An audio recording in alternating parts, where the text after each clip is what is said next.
Good morning, tribe. Are y'all ready to get into another Mapping the Mystery episode here?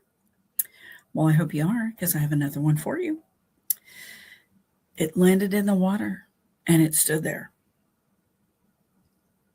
What would you all do? All right, today we are going to be doing Bollinger County here in Missouri. And I'm going to pop this up so you can all see that Bollinger is on the east side of the state. Now, Missouri has a lot of things going on all over the state, so don't be fooled. But the southeastern part of Missouri is incredibly diverse in the things that are going on. Not only is there a slew of Bigfoot activity in this area, which Mark Twain covers a good portion of this area too. It's a very rural area, and we have things like over in Piedmont, the UFO capital for a long time. Back in the 70s, there was quite the UFO flap that happened over there. And like I said, Bigfoot sightings all the time. Not all of them are documented, but a lot of people have a story about Bigfoot. And also there is in this area of the state, not quite as far east as what we are right now, but there is an area called Marley Woods, which has been called the Skinwalker Ranch of Missouri. And probably we will be doing an episode of that eventually too. But so this is where we are at today, guys. So let's get started back on that. So we're going to get into it today about Bollinger County. So this happened in the summer of 2012. And we're back in July. Seems like several of the sightings that we have done recently have been in July. This is Bollinger County. And like I said, it's a rural county. So a lot of farmland, trees, that kind of stuff. This was at a cabin off the Castor River in Bollinger, Missouri. And from what I've read, there's a campground over there. And this was a couple of teenage boys who were out. The family was at the cabin. And this happened in the evening. The boys were down on the river gigging. So if you don't know what that is, they're after frogs. And you do it after dark. That's the best time to do frog gigging. So anyway, these two boys are down on the river. And they witnessed what appeared to be a 7 to 8 foot tall man-like creature knock down a tree across the river in their direction. I don't know about you, but right there, that would have my attention, right? So the father is the one reporting this, telling this, right? The wife and husband were in the very spot the day before, and the tree wasn't knocked down when they were there. So they went the next morning to see. It had landed in the water and stood there. So this is the boys telling that this tree fell down, and the Bigfoot, or man-like creature as they called it, landed in the water and stood there. It started toward them, and they ran back to the cabin. Before this happened, the boys heard rocks or something being thrown into the water. They didn't see what it was being thrown, but it sounded like rocks to them. This occurred in the evening, like I said, between 10 and 11 p.m. at night, while the boys were out in the river. The river is about knee to waist deep, so not real deep. And they emphasize that these boys are all boy. So they spend a lot of nights out camping in a tent. They're not scared to be out in the woods by themselves. So when they came running back to the cabin, they were extremely upset and scared, and they wanted to leave right then. They didn't want to stay in the cabin that night. It had definitely had an impact on them. So I can understand that. I mean, you're 14 years old and this 7-foot thing basically comes out of the woods at you. So the gentleman that investigated this, he spoke with the boys and their father.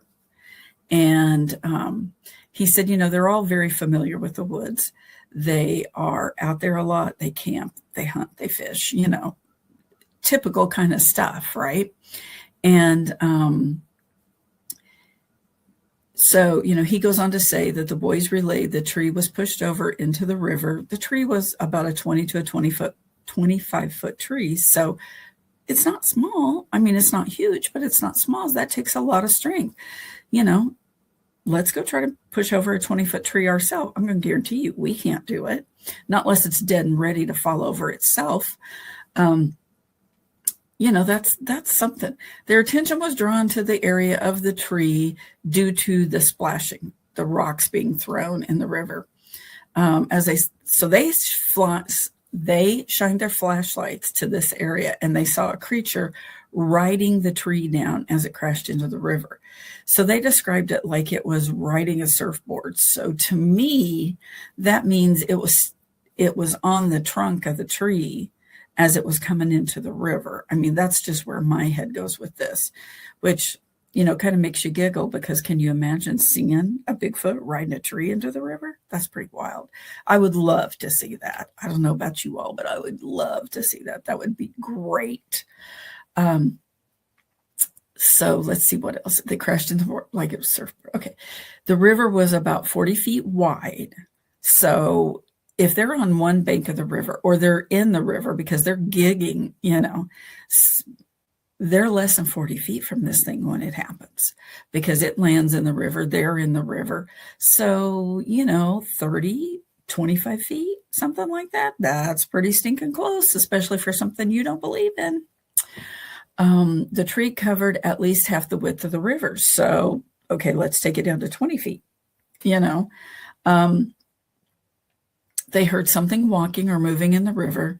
The river was about 5.5 to 6 foot deep. At that point, they shined their flashlights in the direction of the sound and saw something moving from the base of the tree, so the root system, or where it broke off of. It may have not uprooted it, but it may have just broke the tree off. At the base of the tree across the river at a diagonal direction from them. So this creature's moving away from them. It's not coming toward them. It wasn't being aggressive or anything like that. They saw a silhouette and arm swinging movement as an upright creature that was blackish or dark, moving upstream away from them. At this point, they left in a big hurry. The boys were quite familiar with the woods and were pretty much scared of nothing, and had been in the presence of bear, and this was not a bear. They knew, anybody that's been in the woods for a while knows that these things are not bears. There's no comparison to them, right? Maybe you could misidentify a juvenile for a bear, but they're talking about something that's 7 to 8 feet tall. Well, our black bear in Missouri don't get that big. They don't get that big. So it's really hard to misidentify something that is actually that big. But these young boys were probably traumatized for a long time. I would be interested, to know what their take on it is now, several years later. And have they had any more experiences with Bigfoot? Because that seems to kind of be, the trend. You have it once, and here it comes again and again and again. So it'd be interesting. But this is another one of those sightings that is in rural America.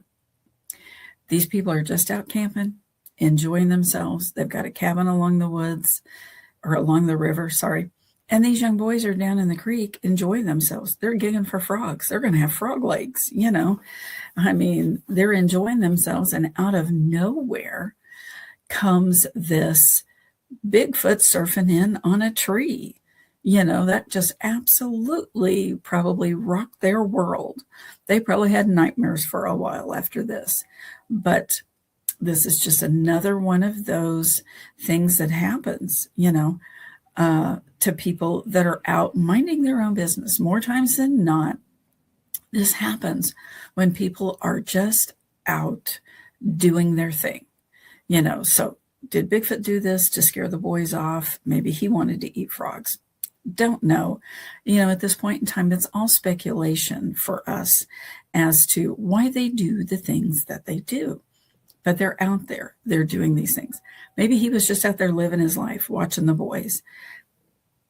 We don't know. Why did he break the tree? Or she, it, whatever pronoun you want to use for it. This happened, and I'm sure it changed these young men's lives. So this is just a short one this week, but tune in for more. We're moving on to the next county.